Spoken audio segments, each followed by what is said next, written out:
Cuando miro por la pequeña ventana de este cuarto, a veces siento que estoy viendo el mundo desde muy lejos, como si ya no me perteneciera. Aquí, en este asilo público de San Luis Potosí, el tiempo pasa de una forma distinta. Los días parecen largos, pero las horas se sienten vacías. Me despierto temprano, escucho los ruidos del pasillo, los pasos de las enfermeras, el murmullo de otras ancianas que hablan entre sí, y pienso en todo lo que perdí. Mi nombre es Eloísa Montenegro. Tengo 78 años, y aunque parezca que no tengo nada, todavía conservo mi memoria. Mi cabeza, gracias a Dios, sigue lúcida, aunque el cuerpo ya me falle. Puedo recordar cada detalle de mi vida, cada sacrificio, cada lágrima, cada risa y también cada traición. A veces, por las noches, me pregunto en qué momento todo cambió. Yo no siempre estuve aquí, en esta cama sencilla, rodeada de desconocidas que también tienen historias de abandono. Hubo un tiempo en que tenía mi casa, mi hogar, ese lugar que levanté con tanto esfuerzo, con cada puntada que di como costurera para sacar adelante a mi único hijo. Ese hijo, Ricardo. Solo pronunciar su nombre me llena de un sentimiento que no sé describir bien. ¿Es rabia? ¿Es tristeza? ¿Es decepción? Quizás sea todo junto, mezclado en un dolor que no se cura con medicinas ni con palabras de consuelo. Lo más duro de estar aquí no es la comida simple ni el olor a desinfectante que impregna las paredes. Lo más duro es sentir que te dejaron, que la persona por la que diste todo, la persona que más amaste en este mundo, fue quien te trajo a este lugar y luego desapareció como si no existieras. Recuerdo el día en que llegué. Él me tomó de la mano y me dijo: «Mamá, es temporal, solo mientras te recuperas. Este lugar es bonito, te van a cuidar bien». Y yo, ingenua como siempre, confié. Lo miré a los ojos y quise creerle, porque para mí, aunque ya era un hombre de casi 50 años, seguía siendo mi niño. Me instaló en esta habitación con 4 camas. Me prometió venir cada semana. La primera vez sí vino, la segunda tardó más, y después, nada. Ni llamadas, ni visitas. Silencio. Pasaron semanas, luego meses, y yo seguía esperándolo, mirando por esa misma ventana. Me decía a mí misma que algo debía haber pasado, que quizá estaba ocupado, pero en el fondo mi corazón sabía la verdad. Yo ya no era una prioridad en su vida. Aquí, en el asilo, he conocido muchas historias como la mía. Mujeres que criaron a sus hijos solas, que les dieron todo, y que ahora están aquí, olvidadas. Algunas lloran, otras se resignan. Yo trato de no llorar tanto, aunque a veces no puedo evitarlo. Pero mi historia tiene algo que duele un poco más. Porque Ricardo no solo me dejó aquí, también me quitó todo lo que me quedaba. Mi casa, mis ahorros, hasta mis recuerdos más preciados. Al principio no quería aceptarlo. Me aferraba a la idea de que había sido por mi bien, que lo hizo para protegerme. Pero con el tiempo, con lo que fui descubriendo, entendí que no fue así. Lo hizo por ambición, por egoísmo, y lo peor es que lo hizo sin mirarme a la cara, sin pensar en todo lo que yo había hecho por él. Ahora, mientras observo a otras ancianas caminar despacio por el pasillo, me pregunto, ¿en qué momento un hijo se olvida del amor de su madre? ¿En qué momento el dinero vale más que los recuerdos? Algunas noches no puedo dormir. Me quedo pensando en las pequeñas cosas, como el olor de mi casa, las cortinas que yo misma cosí, las fotos en la sala. Todo eso ahora está en manos de extraños. Pero antes de contarte cómo me quitó todo, necesito que conozcas mi vida antes del dolor. Porque no siempre fui esta mujer cansada que ves ahora. Hubo un tiempo en que tenía fuerzas, sueños y, sobre todo, un corazón lleno de esperanza para ese hijo que crecía bajo mi cuidado. Y quiero contártelo con calma, porque ahí, en el pasado, están las respuestas de por qué llegué a este lugar. Cuando cierro los ojos y trato de recordar mi vida antes de todo esto, lo primero que me viene a la mente es el olor a pan recién horneado que llenaba las calles de mi barrio en San Luis Potosí cuando era joven. Yo vivía en una casita humilde, con paredes de cal y un pequeño patio lleno de macetas. Era una casa sencilla, pero para mí siempre fue un refugio. Me casé muy joven, con apenas 20 años.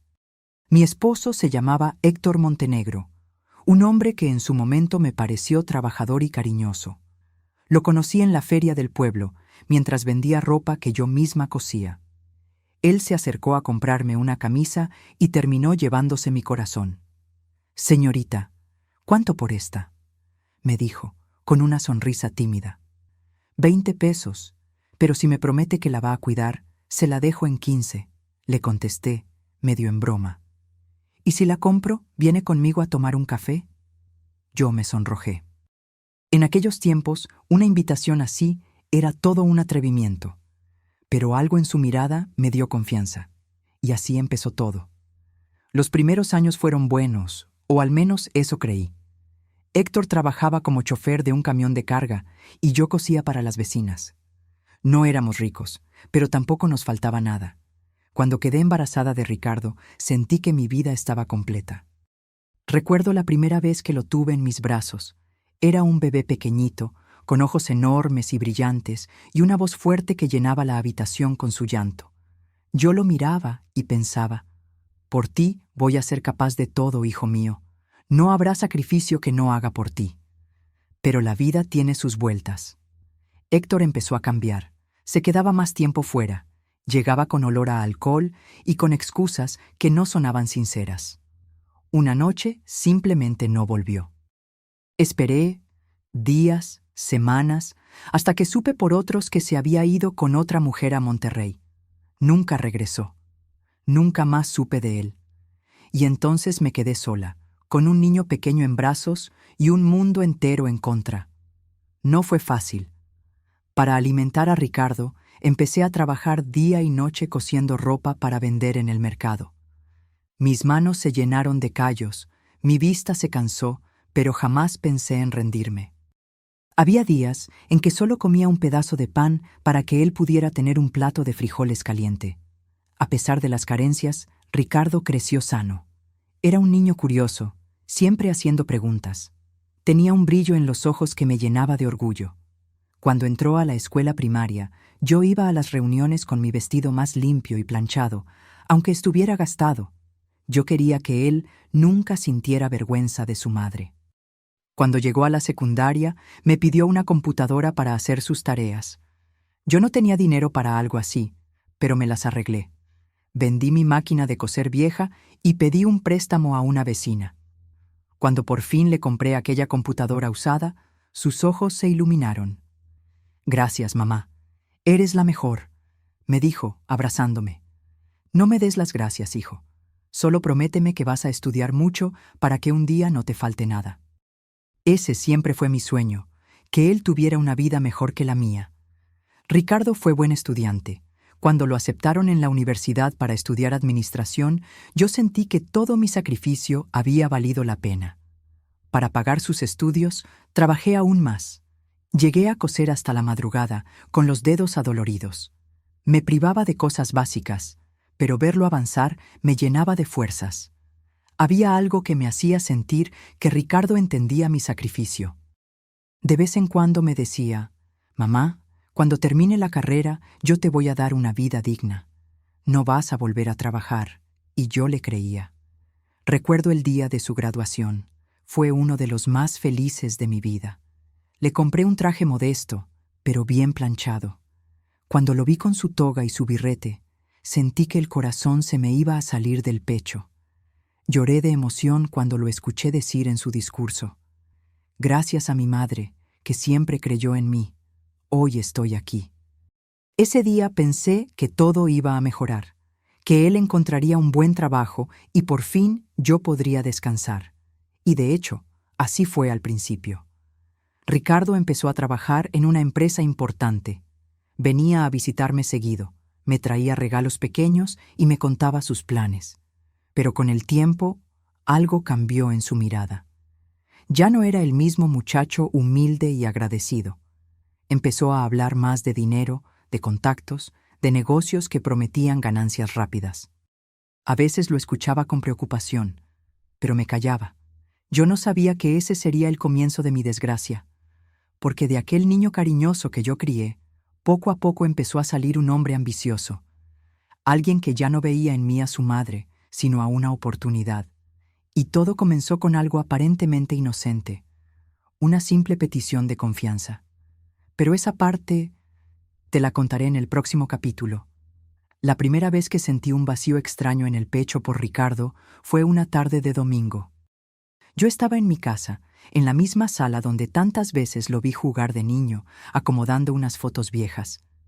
Él llegó vestido de manera impecable, traje bien cortado, zapatos lustrados y un perfume caro que llenó la habitación. «Mamá, qué gusto verte», dijo, dándome un beso en la mejilla, pero rápido, casi mecánico. «Hola, hijo, qué elegante vienes. ¿Todo bien en el trabajo?», le pregunté, notando que su mirada estaba un poco distraída. «Sí, sí, todo bien. De hecho, vine a hablarte de algo importante». Se sentó frente a mí, pero no con la misma cercanía de antes. Había algo distinto en su postura, como si ahora se sintiera en otro nivel, como si ya no fuéramos iguales. Me incomodó esa sensación, pero la ignoré. «¿De qué se trata, Ricardo?», le dije con una sonrisa suave. Él suspiró y se acomodó la corbata. «Mamá, estoy empezando un proyecto muy grande con unos socios. Es algo que puede cambiar mi vida. Y la tuya también». «¿Ah, sí?», pregunté, interesada. Yo siempre lo escuchaba con orgullo, queriendo creer que todo lo que hacía era para progresar. «Sí, pero para eso necesito mover algunos papeles, solo por un tiempo. Necesito que me ayudes firmando unos documentos de la casa». En ese momento, sentí un escalofrío. «¿De la casa? ¿Para qué, hijo?».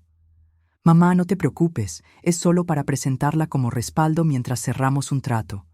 No la voy a vender, ni nada de eso. Es temporal, un mero trámite. Confía en mí». Lo miré fijamente. Había algo en su voz que sonaba demasiado ensayado. «Ricardo, ¿pero no tienes otro modo? Esta casa es todo lo que tengo. Aquí viviste tú, aquí está mi vida». Él sonrió, pero con impaciencia. «Mamá, por favor, no empieces con tus miedos. Es solo un papel. Yo soy tu hijo. ¿O ya no confías en mí?». Sus palabras me dolieron como una puñalada. ¿Cómo podía preguntarme eso? Yo había confiado en él desde el día que nació. Había dado mi juventud, mis manos, mi salud, todo por él. «Claro que confío, hijo. Pero es que no entiendo». Ricardo se levantó y empezó a caminar por la sala, como si estuviera nervioso. «Mamá, te lo explico claro, necesito un aval. La casa me ayuda a cerrar el trato. Luego te devuelvo los papeles. Vas a ver, cuando este negocio salga bien, te voy a comprar una mejor, más grande, más bonita. Vas a dejar de coser, vas a dejar de preocuparte por todo». Me quedé en silencio. Lo veía hablar y ya no reconocía al muchacho que me prometía ayudarme con humildad. Veía a un hombre que empezaba a ser dominado por la ambición. «Ricardo, yo no necesito una casa más grande, solo necesito saber que ésta sigue siendo mía». «Y lo seguirá siendo, mamá, te lo juro», me interrumpió con un tono más alto, casi molesto. «Solo fírmame estos papeles. Es un trámite, nada más. Yo no sabía leer bien esos documentos legales, nunca fui a la escuela más allá de lo básico». Pero él insistió tanto, y yo no quería que pensara que no confiaba en él. Así que firmé. Recuerdo que mis manos temblaban mientras lo hacía. «Gracias, mamá», me dijo, dándome un beso rápido en la frente. «Te prometo que pronto verás los frutos». Y se fue. Durante las semanas siguientes, Ricardo no vino tanto como antes. Cuando lo llamaba, a veces no contestaba. Cuando respondía, estaba siempre ocupado. «Mamá, estoy en una reunión, luego te marco». «Mamá, no te preocupes, todo está en orden». Yo me decía a mí misma que era normal, que estaba trabajando duro, que quizá el negocio era muy importante, pero en las noches, cuando me sentaba sola en la cocina a cenar un plato sencillo, algo en mi interior me decía que algo no estaba bien. Poco después, lo vi llegar con un coche nuevo. Se bajó con ropa de marca, un reloj costoso. Venía acompañado de una mujer joven, de cabello largo y uñas pintadas de rojo. «Mamá, te presento a Laura, mi novia». Ella me saludó con un beso en la mejilla, pero sus ojos tenían una mirada fría, evaluadora. Desde el primer instante sentí que no le caía bien. «Encantada», dijo con voz suave, pero sin mucho interés. Ese día, mientras comíamos, Laura hizo un comentario que me quedó grabado. «Ay, Ricardo, esta casa es tan antigua. ¿No has pensado en mudarte a algo más moderno?» Ricardo se rió y le respondió: «Todo a su tiempo, amor». Yo fingí no escuchar, pero mi corazón se encogió. Esa casa era mi hogar, no un estorbo del pasado. Desde entonces, Laura empezó a aparecer cada vez más en su vida y en la mía. Cada visita traía una nueva crítica. Que si mis muebles eran viejos, que si mis cortinas eran anticuadas, que si yo debía descansar en un lugar más cómodo. Un día, mientras servía café, escuché sin querer cómo hablaban en voz baja en la sala. «Ricardo, tienes que convencerla de que ya no puede vivir sola. Es peligroso, y además, necesitamos ese espacio para nosotros». «Lo sé, Laura, estoy viendo cómo hacerlo». Sentí un nudo en la garganta. Fingí que no había escuchado nada, pero mis manos temblaban tanto que casi derramo el café. Poco después, Ricardo volvió con otro discurso. Me dijo que mi salud estaba frágil, que ya no podía seguir viviendo sola, que había encontrado un lugar bonito, con gente de mi edad, donde me cuidarían mejor. Yo le respondí con lágrimas en los ojos: «Ricardo, yo no quiero irme de mi casa. Aquí están tus fotos, tus juguetes, los recuerdos de tu infancia. Aquí está mi vida». Pero él me acarició la mano y me dijo con esa voz dulce que siempre usaba cuando quería convencerme: «Mamá, confía en mí. Es solo por un tiempo, hasta que todo esté mejor». Y yo, una vez más, confié. No sabía que, mientras me preparaba para descansar, él ya estaba tomando decisiones sobre todo lo que era mío. Y ese fue el principio del fin. Porque la siguiente vez que vi a Ricardo, ya no era para visitarme en mi casa. Era para llevarme al lugar donde mi vida cambiaría para siempre. Los días siguientes a aquella conversación fueron extraños. Yo seguía en mi casa, pero ya no la sentía igual.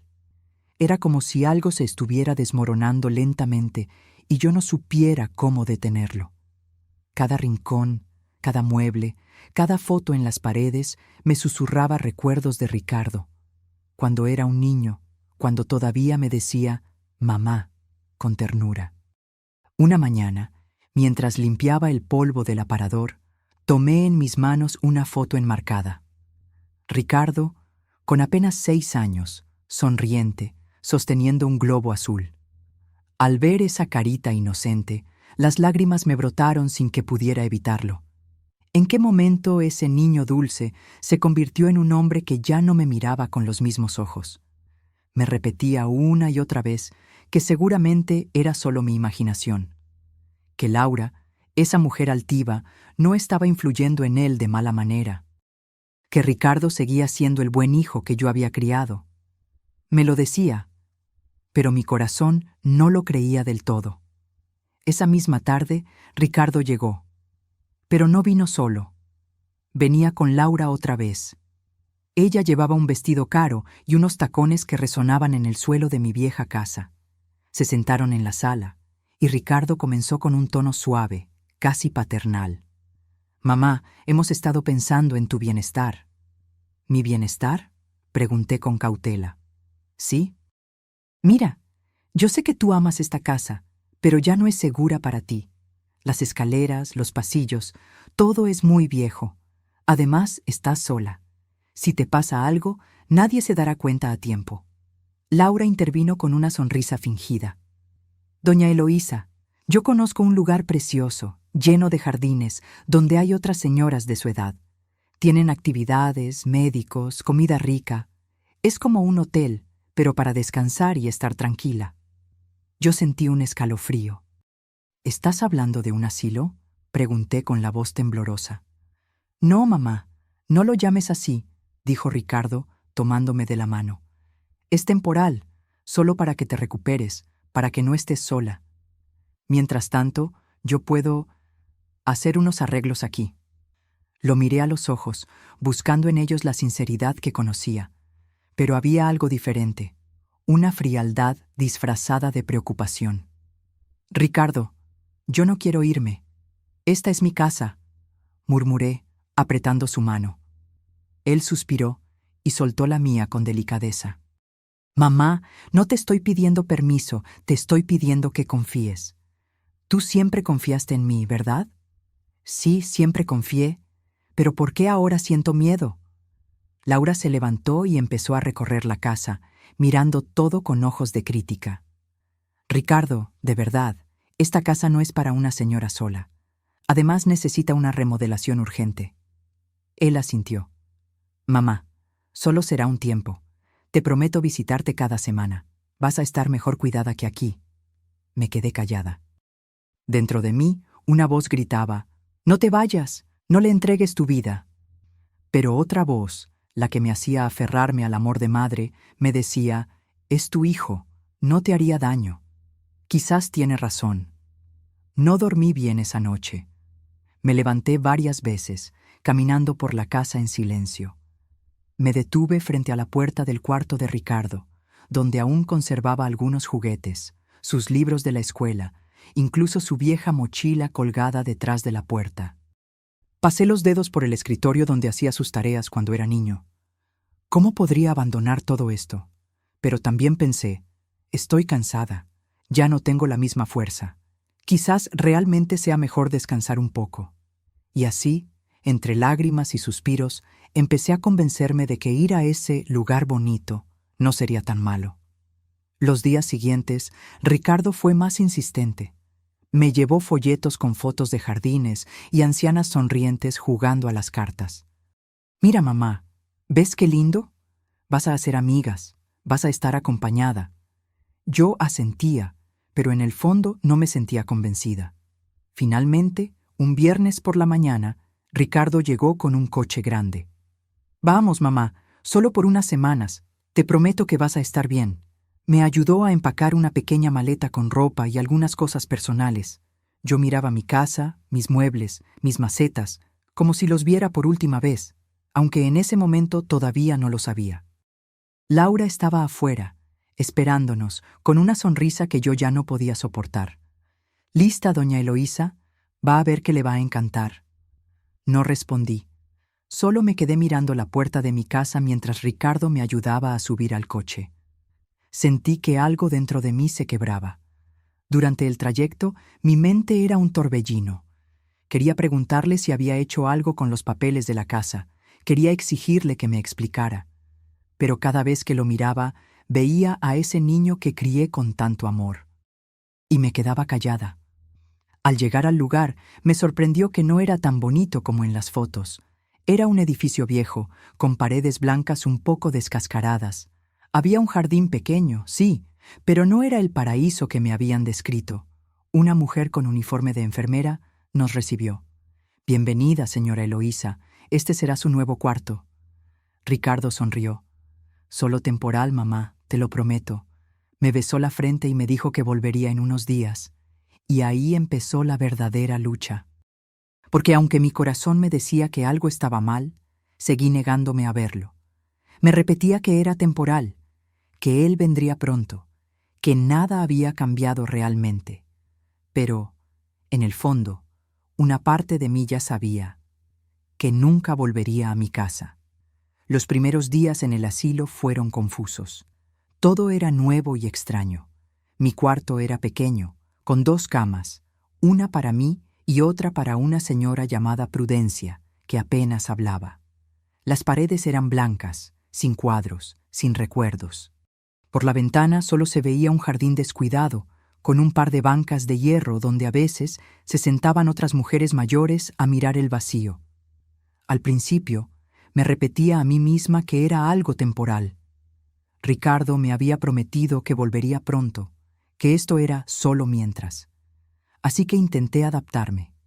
Guardé mi ropa en el pequeño closet. Acomodé una foto de Ricardo en la mesita junto a la cama y traté de sonreír a las demás ancianas. Pero las horas pasaban lentas, muy lentas.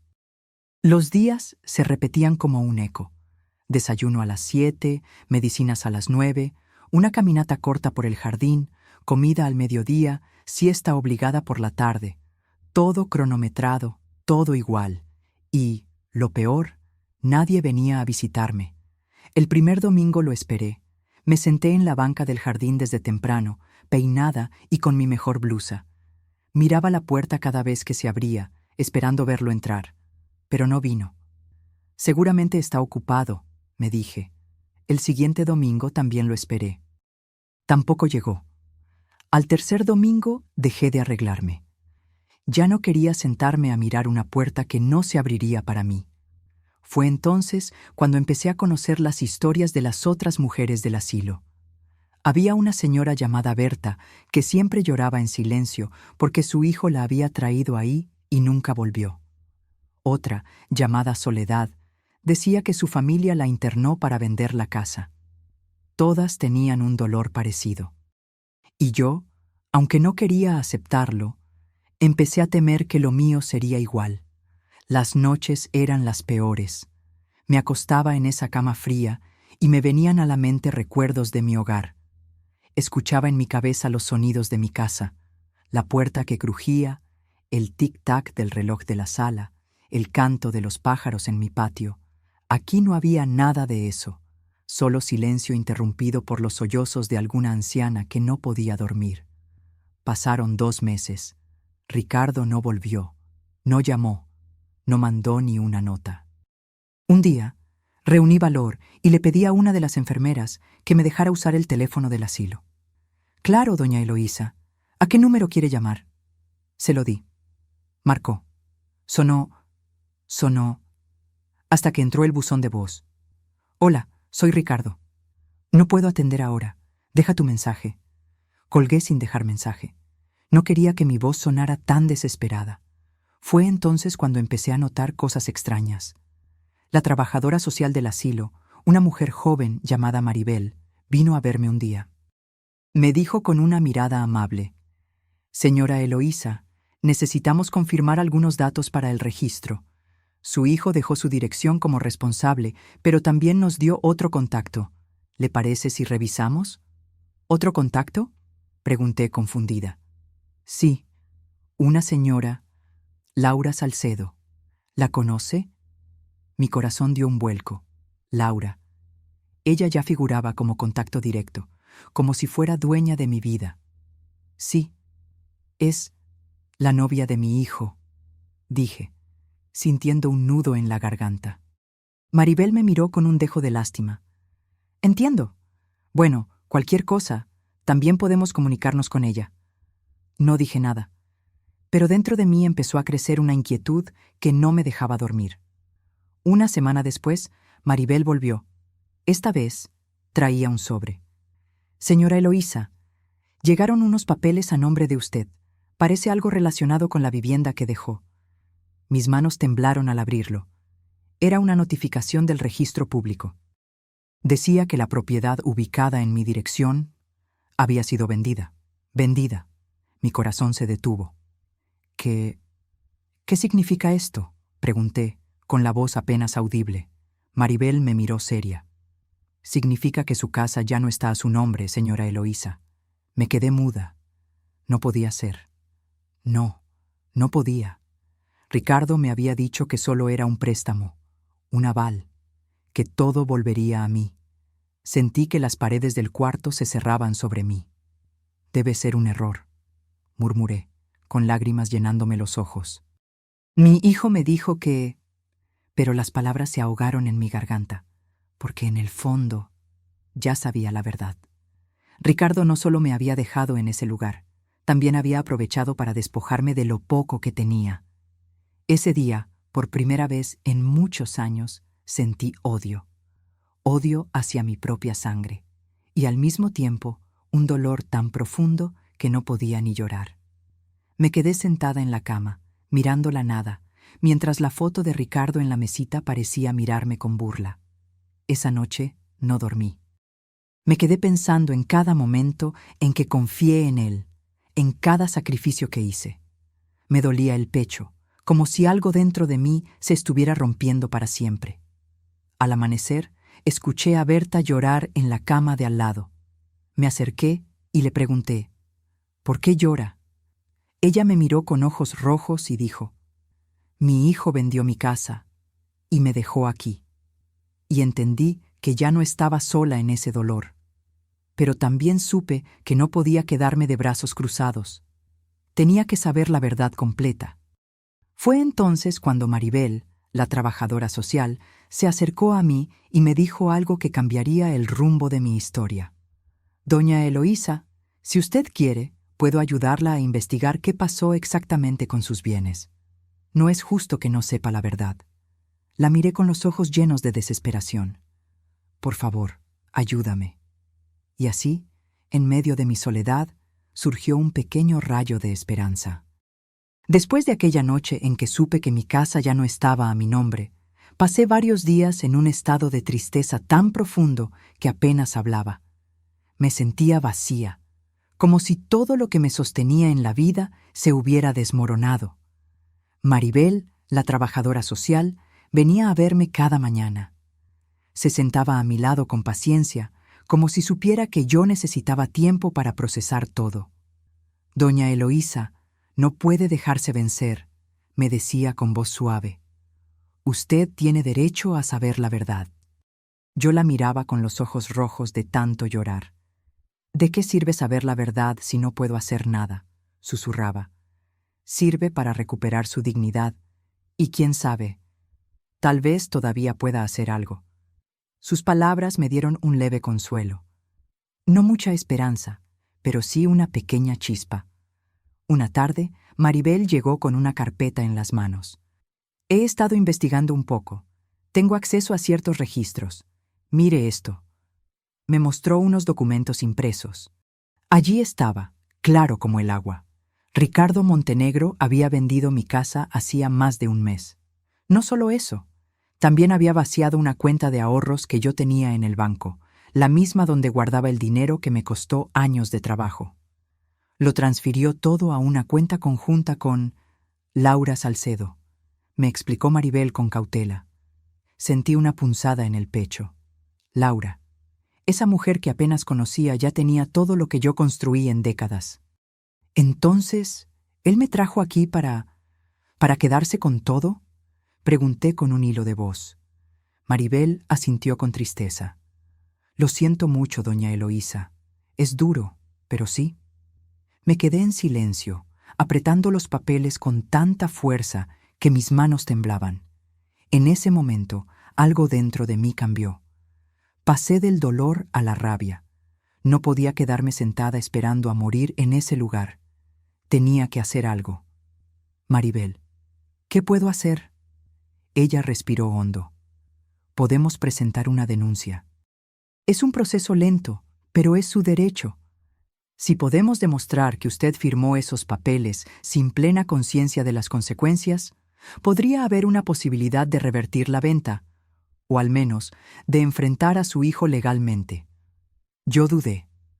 No porque no quisiera hacerlo, sino porque todavía había una parte de mí que no quería aceptar que Ricardo, mi propio hijo, era capaz de eso. «Pero es mi hijo», murmuré. «¿Cómo una madre lleva a juicio a su hijo?» Maribel tomó mis manos con ternura. «A veces, doña Eloísa, hay hijos que dejan de comportarse como tales, y las madres no dejan de ser madres, pero también tienen que protegerse». Sus palabras me hicieron pensar toda la noche. Me quedé despierta en la cama, mirando el techo blanco del asilo, recordando cada sacrificio que había hecho por Ricardo.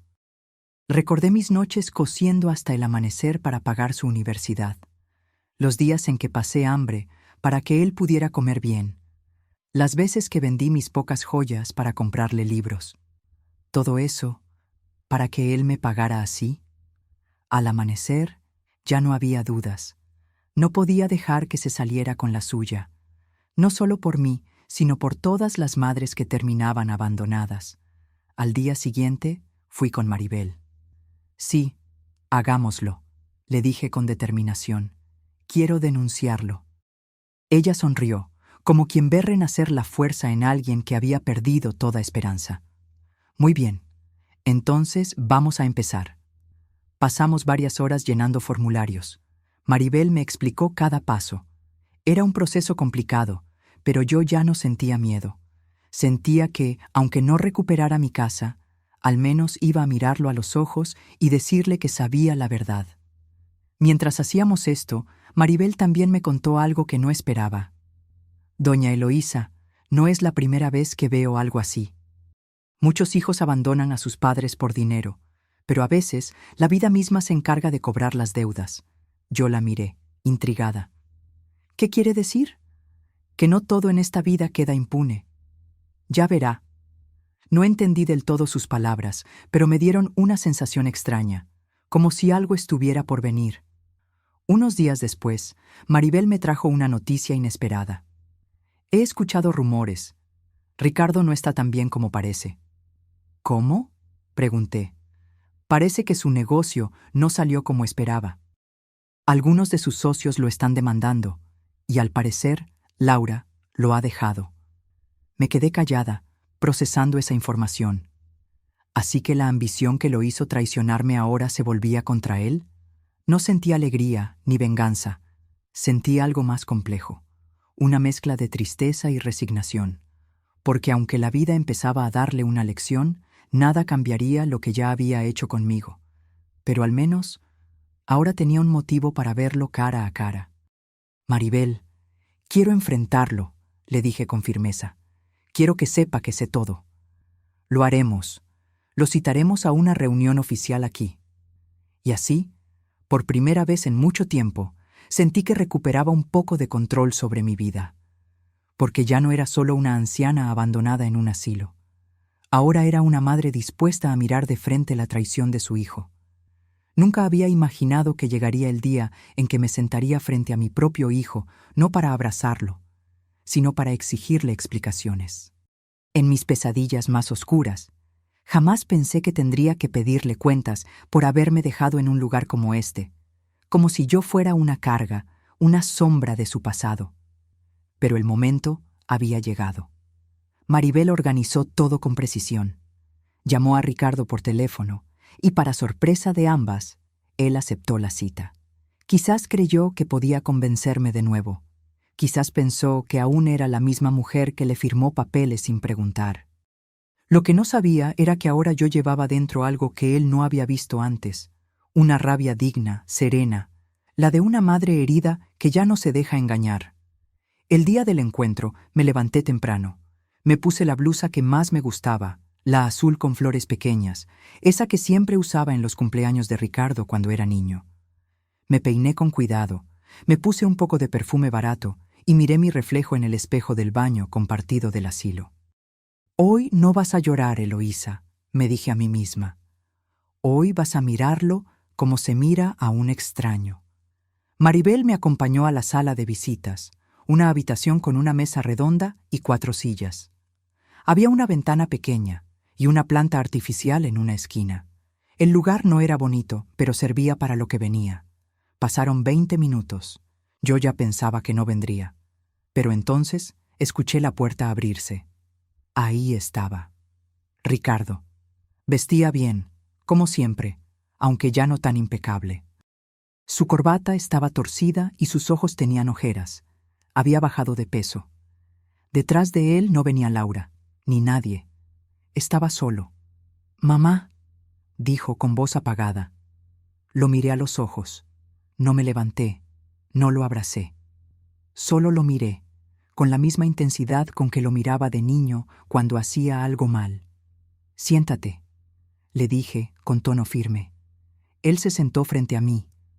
Por un momento bajó la mirada, incómodo, como si supiera que ya no tenía escapatoria. «¿Por qué me llamaste?», preguntó, sin mirarme del todo. Yo respiré profundo. «Porque ya sé todo, Ricardo». Silencio. Él no dijo nada. Sé que vendiste mi casa. Sé que vaciaste mi cuenta. Sé que firmé papeles sin entenderlos porque confié en ti. Él apretó los labios. Parecía querer decir algo, pero no encontraba palabras. ¿Por qué?, le pregunté, con los ojos llenos de lágrimas que me negaba a soltar. ¿Por qué me hiciste esto? Mamá, dijo finalmente. Yo no quería. No era así como debía pasar. Entonces, ¿cómo debía pasar, Ricardo? ¿Debía quedarme aquí encerrada, sin mis cosas, sin mi casa, esperando que tú... ¿Qué? ¿Volvieras por caridad? Yo estaba desesperado, dijo, ahora con voz más agitada. Perdí el trabajo, tenía deudas, Laura me presionaba. Creí que iba a salir bien, iba a devolvértelo todo. ¿Y lo hiciste? ¿Lo lograste? Ricardo bajó la cabeza. No, me estafaron. Laura me dejó. Me quedé sin nada. Lo miré con una mezcla de pena y rabia. ¿Y crees que eso me da consuelo? ¿Saber que perdiste todo, así como me hiciste perder a mí? Él no respondió. ¿Te acuerdas, Ricardo, de cuando tenías fiebre y te cargaba al centro de salud en la madrugada? ¿Te acuerdas de los zapatos que no pude comprarme para darte los tuyos? ¿De las noches que me sangraban los dedos de tanto coser para pagarte la universidad? Él asintió, con lágrimas cayendo al fin. Sí, mamá, lo recuerdo. Entonces dime, ¿qué clase de hijo hace esto con su madre? Uno que se dejó cegar por la ambición y por el miedo. Yo me quedé en silencio. Por dentro, una parte de mí quería abrazarlo, consolarlo, pero otra parte, la que había dormido en una cama dura durante meses, la que lloró frente a una foto suya, no podía perdonarlo tan fácil. Vine aquí para decirte que ya no te tengo miedo, que ya no espero nada de ti, que no soy una anciana frágil, Ricardo. Soy la mujer que te crió sola. Mamá, yo sé que no tengo perdón. No, no lo tienes, pero no por lo que me quitaste, sino por lo que rompiste. ¿Qué rompí? La confianza, el vínculo, el respeto. Ricardo lloraba en silencio. Yo no. Yo me sentía más fuerte que nunca. Estoy denunciándote legalmente, no para recuperar la casa. Ya entendí que no volverá. Lo hago para que sepas que no puedes destruir a alguien sin consecuencias. Él asintió. No discutió. Lo entiendo. Haré lo que sea para reparar algo, aunque sea tarde. Ya es tarde, Ricardo, pero eso ya no me importa. Solo quiero paz, y sé que la voy a encontrar sin ti.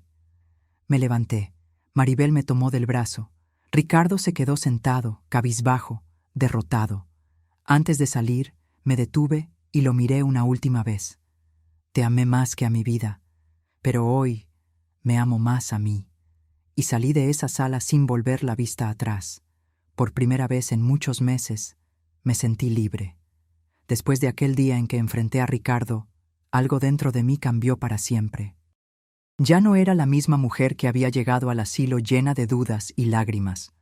Me sentía cansada, sí, pero también extrañamente ligera. Había sacado de mi pecho palabras que estuvieron atrapadas por meses. Por un tiempo no supe nada de él. Pensé que quizá no volvería a buscarme, que preferiría esconderse en su vergüenza, pero, en el fondo, todavía había una pequeña parte de mí que esperaba algún gesto, una explicación más allá del silencio. Y llegó. Una semana después, Maribel entró en mi habitación con un sobre en la mano. «Doña Eloísa, esto es para usted», me dijo con voz suave. Reconocí la letra de inmediato. Era de Ricardo. Mis manos temblaron al abrirlo. No sabía si quería leerlo, pero lo hice, con el corazón en un puño. «Mamá, sé que no merezco que leas estas palabras, pero necesito escribirte. El día que me miraste a los ojos en ese asilo, entendí por fin el daño que te causé. Creí que podía justificar mis actos diciendo que era por necesidad, pero en el fondo fue por ambición y cobardía. Pensé que podía recuperar el dinero y devolvértelo, pero me cegó la desesperación y terminé perdiendo lo único que de verdad valía, a ti. Desde que te dejé allí, mi vida ha sido un desastre. Laura me abandonó. Mis socios me estafaron y las mismas personas en las que confié me dieron la espalda. Ahora estoy tan solo como tú estuviste esos meses. La diferencia es que tú sigues teniendo dignidad y yo no. Estoy dispuesto a asumir las consecuencias. Ya contacté a un abogado y venderé lo poco que me queda para devolverte aunque sea una parte de lo que te quité. Sé que no me perdonarás y no te lo pido. Solo quiero que sepas que, a pesar de todo, te amo. Y que mi peor castigo es haberme convertido en el hombre que juré que nunca sería. Tu hijo, Ricardo. Al terminar de leer, no supe qué sentir. No era alegría, no era consuelo. Era algo más complejo, una mezcla de alivio y tristeza. Era como si hubiera estado esperando esas palabras, pero al recibirlas me di cuenta de que no borraban lo sucedido. Pasaron unos días.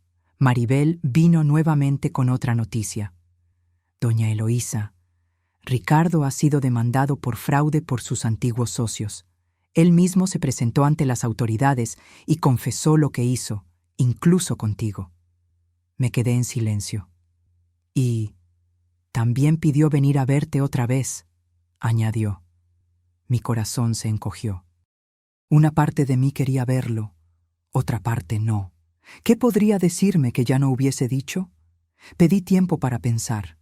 Mientras tanto, reflexioné mucho.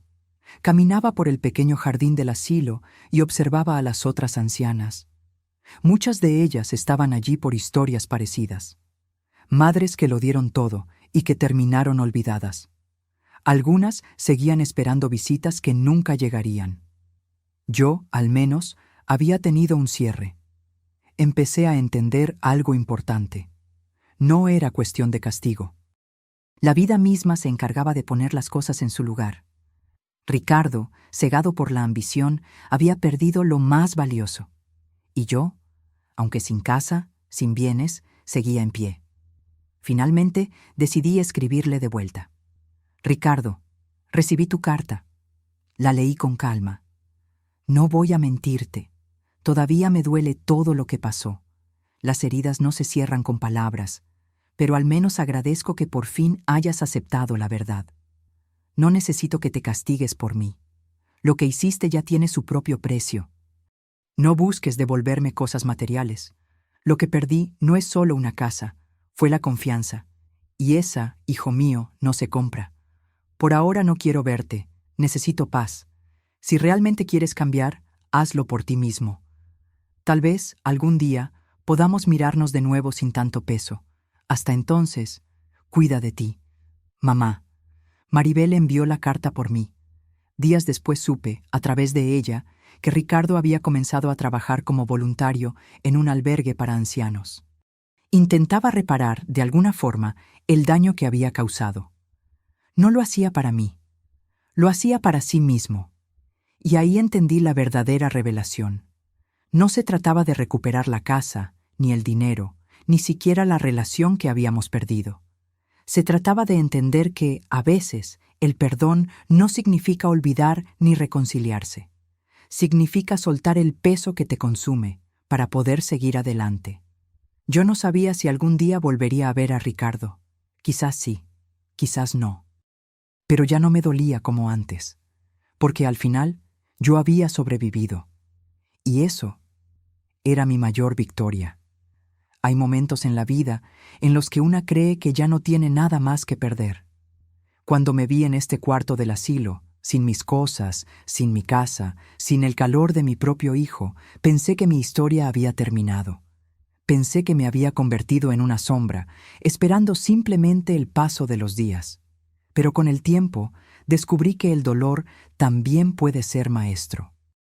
En estos meses he aprendido más sobre mí misma que en todos los años de sacrificios por Ricardo, porque cuando lo perdí todo, me vi obligada a mirarme al espejo sin adornos, sin excusas, sin ilusiones, y lo que vi fue una mujer que, a pesar de todo, sigue de pie.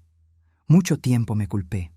Me preguntaba si haberlo consentido tanto lo volvió egoísta, si el amor incondicional que le di fue tan grande que no supo valorarlo.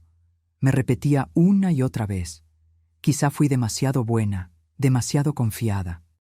Pero comprendí que no podemos culparnos por las decisiones de otros, ni siquiera si esos otros son nuestros hijos. Yo le di lo mejor que pude, y lo volvería a hacer, aunque supiera el final. Porque eso es lo que somos las madres. Damos sin medida. Pero lo que ellos hagan con ese amor ya no está en nuestras manos. He reflexionado también sobre cómo nos enseñan desde niñas que debemos entregarnos por completo a la familia, que debemos renunciar a todo por los hijos. Pero nadie nos enseña a poner límites, ni a cuidar también de nosotras mismas. Nadie nos dice que, si nos olvidamos de quiénes somos, corremos el riesgo de terminar sin nada, dependiendo de la gratitud de otros.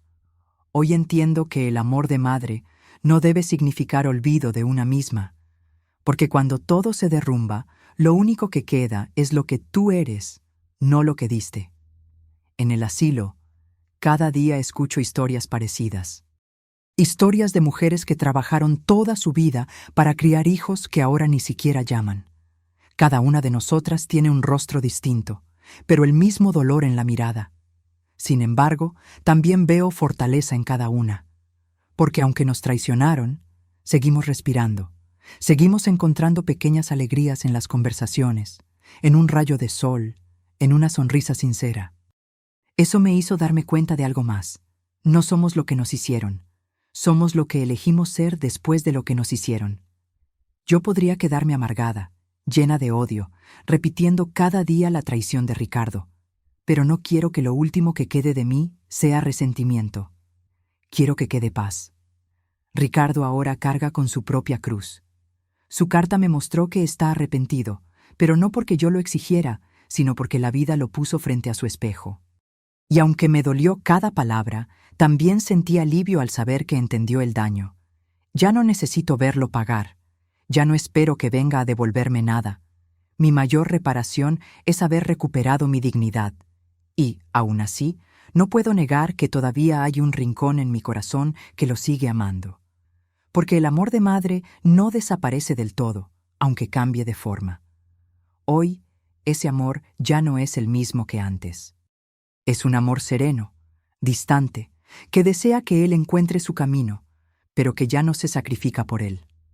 Otra cosa que aprendí es que las cosas materiales no son el verdadero hogar. Mi casa era hermosa para mí, sí, porque contenía recuerdos.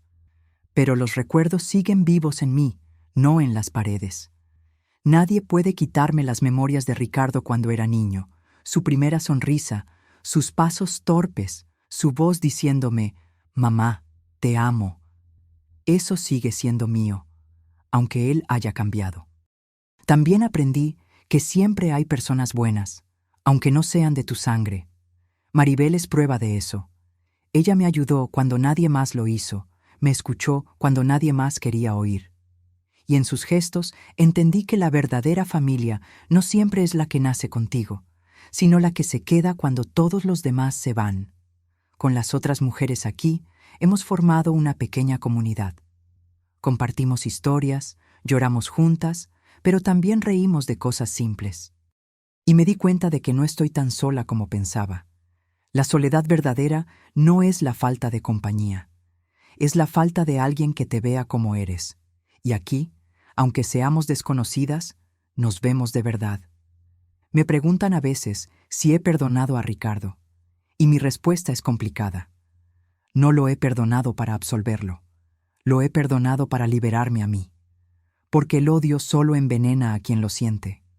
No quiero pasar los últimos años de mi vida envenenada. Prefiero soltar ese peso. Eso no significa que olvide. Nunca olvidaré, pero ya no me duele como antes. Ahora es solo una cicatriz que me recuerda que sobreviví. Si pudiera hablarle a todas las madres que escuchan mi historia, les diría esto. Amen a sus hijos, pero no se pierdan a sí mismas en ese amor. Enséñenles gratitud, no solo ambición. Y recuerden que ustedes también merecen respeto, no solo entrega. A las mujeres que están pasando por lo mismo, les digo, no se culpen. Ustedes hicieron lo mejor que pudieron con lo que tenían. Si sus hijos fallan, no es su reflejo, es el reflejo de sus propias elecciones. Hoy, Aunque vivo en un asilo y ya no tengo mi casa, me siento más libre que nunca, porque me liberé de la ilusión de que todo depende de los demás. Ahora sé que la paz verdadera está en ti misma, no en lo que los otros te dan o te quitan. He aprendido a valorar los pequeños momentos. Un rayo de sol en la ventana, una conversación amable, el sonido de las risas en el pasillo. Porque, aunque la vida me quitó mucho, todavía me queda algo invaluable, mi voz para contar mi historia. Y quizás, al compartirla, pueda evitar que otra madre caiga en el mismo silencio que yo guardé por años. Y ahora que he llegado al final de esta historia, respiro hondo. Porque aunque mis palabras han salido con dolor, también lo han hecho con alivio. Durante tanto tiempo me sentí atrapada en el silencio, creyendo que nadie escucharía la voz de una anciana olvidada. Pero contar mi historia me recordó que mi vida aún tiene valor, aunque otros no lo hayan visto. Aquí estoy, en este asilo donde cada día parece igual, donde las paredes blancas esconden tantas historias como arrugas hay en nuestros rostros. Y pienso en todo lo que viví, mi juventud llena de sueños sencillos, mis manos gastadas por el trabajo, mi amor incondicional por Ricardo y la traición que me trajo hasta aquí. Cuando llegué a este lugar, me sentía muerta por dentro. Creí que lo había perdido todo, pero con el tiempo entendí que nadie puede quitarnos la esencia de lo que somos, ni siquiera los que nos hieren más profundamente. Me tomó meses aceptar que Ricardo, mi hijo, me traicionó. Al principio lo negué, luego me llené de rabia, y finalmente lo comprendí.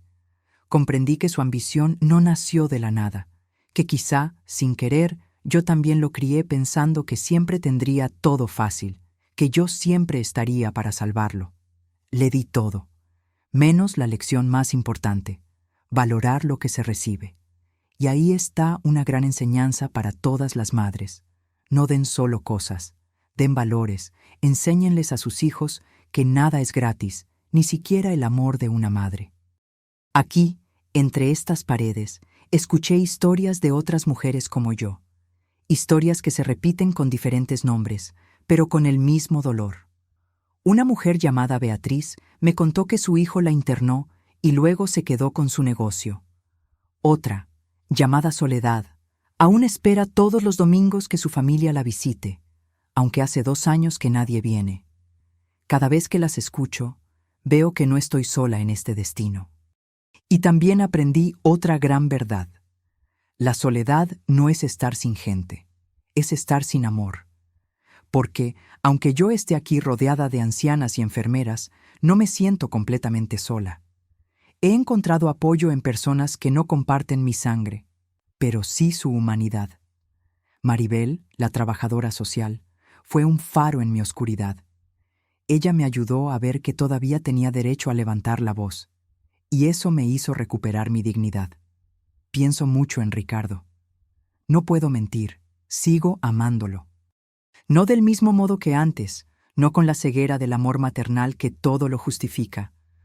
Ahora lo amo con distancia, con serenidad, con compasión, porque sé que también está pagando su precio. Perdió el dinero, perdió a Laura, perdió la confianza de todos y, sobre todo, perdió algo más valioso, mi mirada limpia sobre él. Me preguntan a veces si lo perdoné, y la respuesta es sí, pero no por él, sino por mí. Porque aprendí que el odio es un veneno que solo te mata a ti misma. Perdonar no significa olvidar ni reconciliarse, significa dejar de cargar un peso que no te corresponde. Yo lo solté. Ahora entiendo que la justicia de la vida llega de formas inesperadas. Yo no tuve que vengarme. La propia ambición de Ricardo lo llevó a la ruina. Y aunque eso no devuelve lo que me quitó, sí me dio paz saber que entendió su error. Hoy ya no tengo mi casa, ya no tengo mis cosas, pero descubrí que mi verdadero hogar está en mi memoria y en mi corazón. Los recuerdos de Ricardo de niño, su risa cuando jugaba en el patio, sus manitas pequeñas abrazándome, nadie me los puede robar.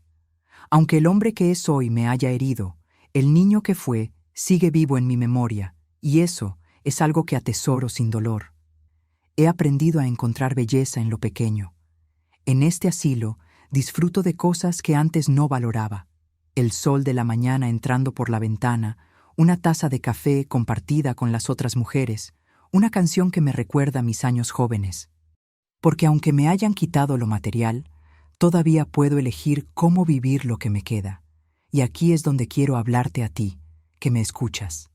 Si eres madre, ama a tus hijos, pero no te olvides de ti. Ellos son parte de tu vida, no toda tu vida. No sacrifiques tu dignidad pensando que es amor. Enséñales a dar, no solo a recibir, porque si no les enseñas gratitud, la vida lo hará, pero a un precio muy alto. Si eres hijo o hija, no olvides a quien te dio la vida. Tu madre no es eterna, no siempre estará para responder tus llamadas, para abrirte la puerta de casa, para escucharte sin juzgarte. Cuídala mientras puedas, no esperes a verla frágil para entender que ella fue tu primer refugio. Quiero que sepas que esta historia no es solo mía, es de miles de mujeres que, en silencio, sufren el abandono de sus propios hijos. Yo solo puse voz a lo que muchas callan, y también quiero que sepas que no es tarde para cambiar tu historia. Si tienes una madre viva, abrázala, llámala, pregúntale cómo está de verdad. Dale las gracias aunque nunca te lo haya pedido. Y si eres madre, recuérdate cada día que tú también mereces amor y respeto. Hoy, aunque estoy aquí, lejos de todo lo que construí, me siento en paz, porque entendí que lo más valioso que puedo dejar no es una casa, ni dinero, sino una enseñanza. Yo, Eloísa Montenegro, fui traicionada por mi hijo. Sí, pero no me convertí en una mujer amarga. Elegí ser una mujer que aprendió, que resistió y que ahora comparte su historia para que otros no cometan los mismos errores. Si al menos una persona, después de escucharme, decide valorar a su madre, entonces todo este dolor habrá tenido un propósito. Así que te pido algo sencillo, pero que puede cambiarlo todo. Ve con tu madre, abrázala, dile que la amas. No mañana, hoy, porque cuando ya no esté, será demasiado tarde. Gracias por escucharme, por darme unos minutos de tu vida. Espero que mis palabras lleguen a tu corazón y te hagan reflexionar. Y si conoces a alguien que necesita escuchar esto, compártelo, porque tal vez, así, otra madre no terminará sus días esperando una visita que nunca llega. Recuerda, el verdadero hogar no está en las paredes ni en las cosas. Está en el amor que damos y recibimos. Cuida ese amor, protégelo, porque es lo único que, al final, realmente importa.